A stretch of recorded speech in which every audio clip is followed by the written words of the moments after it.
पाकिस्तान को हर चंद साल के बाद आईएमएफ के दरवाजे के ऊपर खड़ा होना पड़ता है। जो एक बहुत बड़ा चैलेंज है पाकिस्तान के सामने, वो अपनी फॉरेन एक्सचेंज अर्निंग को बढ़ाना है। कैसे बढ़ाया जाए?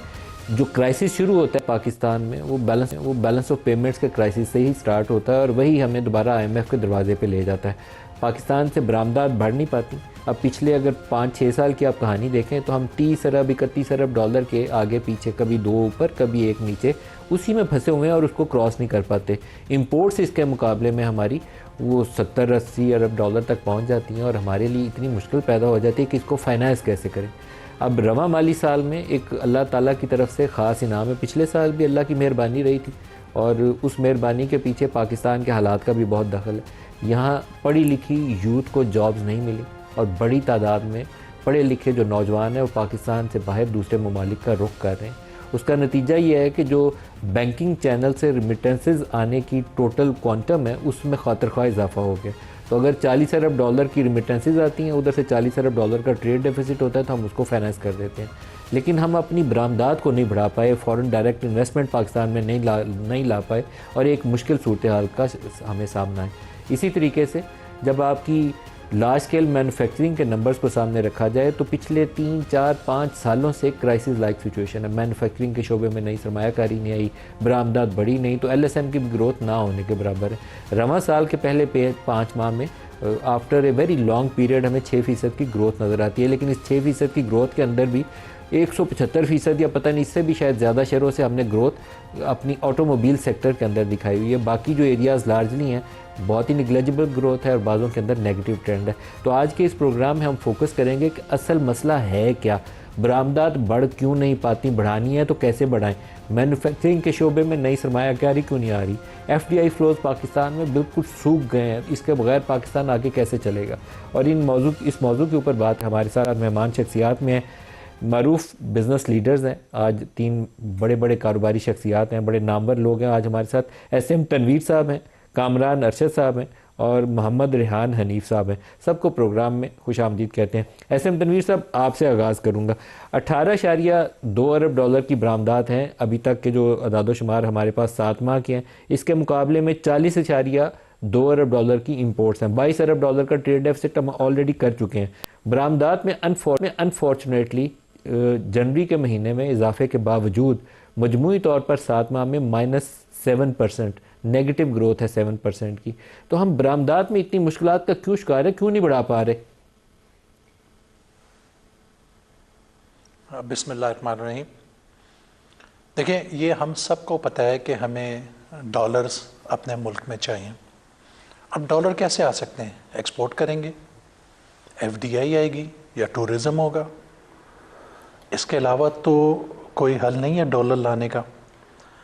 एक्सपोर्ट कैसे होगी जब आप खुद ही सब कह रहे हैं कि जो मल्टीनेशनल कंपनीज पाकिस्तान में काम कर रही हैं वो ही छोड़ती जा रही हैं। कॉस्ट ऑफ डूइंग बिजनेस बेपहा हाई हो जाएगा, जिसमें बिजली की प्राइस ज़्यादा हो जाएगी, बैंक इंटरेस्ट एबनॉर्मल ज़्यादा हो जाएगा। उसके अलावा ईज़ ऑफ डूइंग बिजनेस में इतने इश्यूज़ हैं यहाँ पर, तो जो आदमी काम ही नहीं कर सकेगा या जो बाहर की कंपनियाँ मुल्क छोड़ के जा रही हैं तो एक्सपोर्ट किस तरह से बढ़ेगी। मैं इस बात को मानता हूँ और मैं अप्रिशिएट कर रहा हूँ अपनी गवर्नमेंट को कि गवर्नमेंट ने अभी जो 4 रुपये 40 पैसे कम किया, तो हमारी गवर्नमेंट की भी अपनी बहुत मजबूरियाँ हैं। जैसे प्राइम मिनिस्टर साहब ने कहा कि मेरा बस चले तो मैं इससे भी ज़्यादा कर दूँ। अभी 4 रुपये 40 पैसे मैं बिजली कम कर रहा हूँ। अभी इन्होंने जो रीफाइनेंस है उसको रिड्यूस किया। तो ये जो सारी चीज़ें हैं, जब तक हम आईएमएफ के चुंगल से नहीं निकलेंगे, जब तक हम मसले मसाइल हल नहीं करेंगे, जब तक हमारी कॉस्ट ऑफ डूइंग बिजनेस कम नहीं होगी, तो हम अपने जो रीजन है जिससे हमने कॉम्पीट करना है उससे मुकाबला नहीं कर सकते। जिस दिन हम उनके बराबर आ जाएंगे, उनसे कॉम्पीट करेंगे, तो हम अपनी एक्सपोर्ट बढ़ाएंगे और डॉलर ज़्यादा मुल्क में आएगा। एसएम तनवीर साहब, लेकिन आईएमएफ के चुंगल से निकलना इतना आसान नहीं है, कहना बहुत आसान है। आपकी फॉरेन एक्सचेंज अर्निंग जिन ज़रियों से बढ़ सकती है, जिसके बगैर आप आईएमएफ के बगैर गुजारा कर सकते हैं, वो या आपकी एक्सपोर्ट्स बढ़ जाएँ या आपकी एफडीआईज़ में इजाफा हो जाए, तो फिर एक तरीकाकार मौजूद है। अदरवाइज़ एनुअल जो फाइनेंसिंग रिक्वायरमेंट है पाकिस्तान की, वो 22 से 25 अरब डॉलर्स की हैं। 12 अरब डॉलर 13 अरब डॉलर हमने सऊदी अरब से, यूएई से और चाइना से मांग के अपने रिजर्व्स में रखा हुआ है, जिसको हम इस्तेमाल नहीं कर सकते। आजकल यूएई हमारे साथ बहुत मोहब्बत कर रहा है, 1 महीने के लिए उन्होंने एक्सटेंड किया है, इंटरेस्ट रेट भी बहुत हाई रखा हुआ है। तो ऐसी सूरत हाल में आप सोचते हैं कि हम IMF से छुटकारा हासिल कर लेंगे? मुझे बहुत मुश्किल नज़र आता है फोर्सिबल फ्यूचर में। नहीं सर, मैंने 10 दिन पहले एक प्रेस कॉन्फ्रेंस भी की थी और उसमें मैंने यही कहा था कि मुझे तो ख़तरा है कि हम IMF के चुंगल से नहीं निकलेंगे और हम फिर फंस जाएंगे, क्योंकि हमारे को बहुत मेहनत की ज़रूरत है। हम ना पॉलिटिकल डायलॉग्स की ज़रूरत नहीं है, हमें दिल से मेहनत की ज़रूरत है कि हम अपनी इंडस्ट्री को कैसे चलाएं, हम इंडस्ट्री की कॉस्ट को कैसे रीजनली कॉम्पिटिटिव करें। मैं आपको आज क्लियर करना चाहता हूँ, कहीं भी हमारी पाकिस्तान की इंडस्ट्री सब्सिडी नहीं मांगती। हम कहते हैं रीजनली कॉम्पिटिटिव कर दें। अगर तो हमारे रीजन में जैसे कि चाइना है, इंडिया है, बांग्लादेश है, श्रीलंका है, वियतनाम है जो हमारे से मुकाबला कर रही है, अगर उसकी बिजली 7 सेंट की है तो हमारे को क्यों नहीं मिलती? अगर रीजनली हम कॉम्पिटिटिव हो जाएं, इंटरेस्ट रेट अगर रीजन में 5 से 6% है तो हम 10.5% पे, इंडस्ट्री चलेगी तो डॉलर आएंगे, इंडस्ट्री चलेगी तो रोज़गार बनेगा, इंडस्ट्री चलेगी तो टैक्स आएगा। हम इधर इंडस्ट्री बंद कर रहे हैं, उससे टैक्स के हम अपने टारगेट इंक्रीज़ कर रहे हैं। इंडस्ट्री बंद कर रहे हैं, हम कहते हैं कि एक्सपोर्ट बढ़ जाएगी। इंडस्ट्री बंद कर रहे हैं और हम कहते हैं बेरोज़गारी क्यों हो रही है। ऐसे काम नहीं होगा।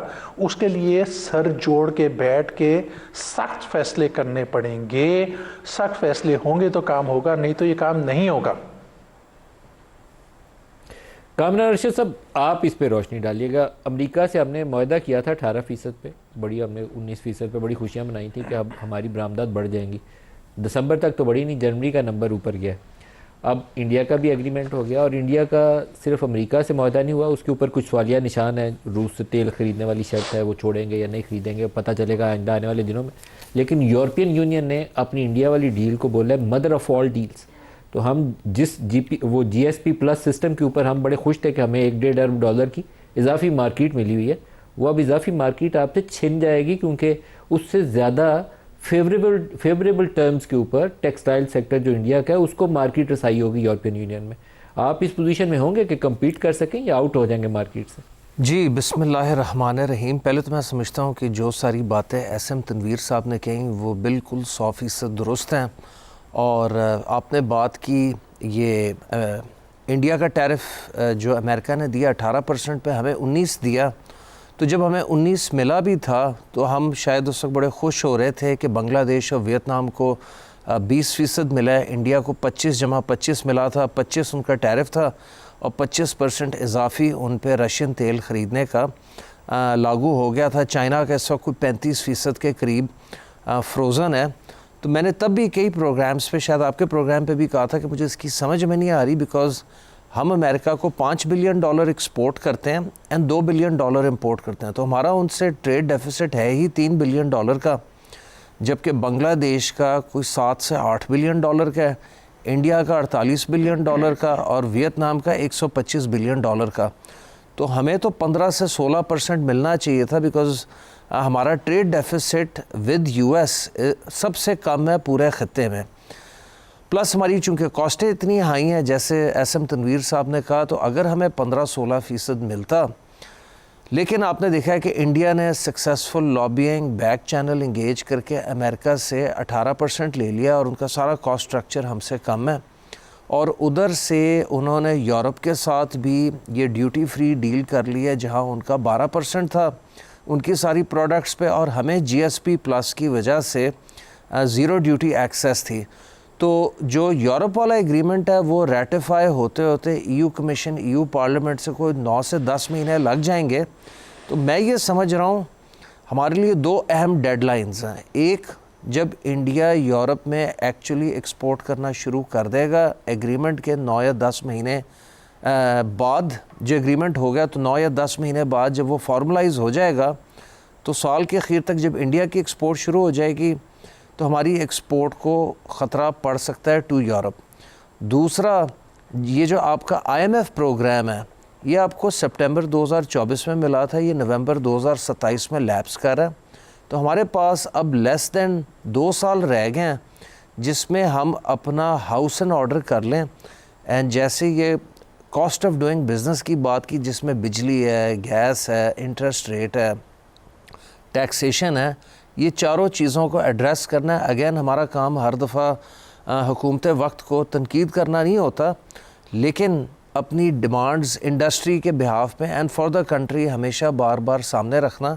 तो अगेन हम शुक्रगुजार हैं गवर्नमेंट के, प्राइम मिनिस्टर साहब के, कि जब भी उन्होंने फ्राइडे को ये जो 4 रुपये 4 पैसे इंडस्ट्रियल टैरिफ में रिडक्शन प्लस ERF में 3% की कमी प्लस व्हीलिंग, लेकिन more needs to be done. ये पहला कदम है गवर्नमेंट को रियलाइज़ होने में, लेकिन more needs to be done, वरना हम फिर इससे ज़्यादा सख्त और कड़े IMF प्रोग्राम में जाएंगे नवंबर 2027 को, अगर हमने अपना हाउस एंड ऑर्डर ना किया। और हमें फ़ैसला करना है कि क्या हमने अपनी एक्सपोर्ट बढ़ानी है, अपना टैक्स बेस बढ़ाना है, या हम इसी में खुश हैं कि हमारे पास इस साल 8 से 10% की ग्रोथ के साथ 40-41 बिलियन डॉलर की रेमिटेंस आ जाएगी, एंड हम दोस्त ममालिक के पैसे रिज़र्व में अपने रख के अपना काम चलाएंगे। हमें एज अ कौम, बहसे कौम फ़ैसला करना है कि क्या हमने अपने लोगों को रोज़गार देना है, स्मॉल मीडियम एंटरप्रेन्योर इंडस्ट्री को कल को लार्ज इंडस्ट्री बनाना है या नहीं बनाना, एंड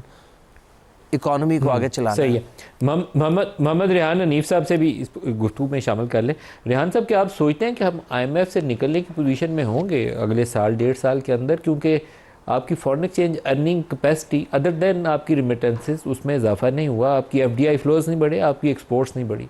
वो जो 25 अरब डॉलर या 22 अरब डॉलर सालाना फाइनेंसिंग रिक्वायरमेंट्स हैं, कितनी दफ़ा UAE का दरवाज़ा खटखटाएंगे कि साल के लिए रोल ओवर कर दो, और वो अभी जो कुछ हमारे साथ कर रहा है UAE, वो भी सबके सामने है। चाइना से भी कहना पड़ता है और सऊदी अरब से भी दरख्वास्त करनी पड़ती है।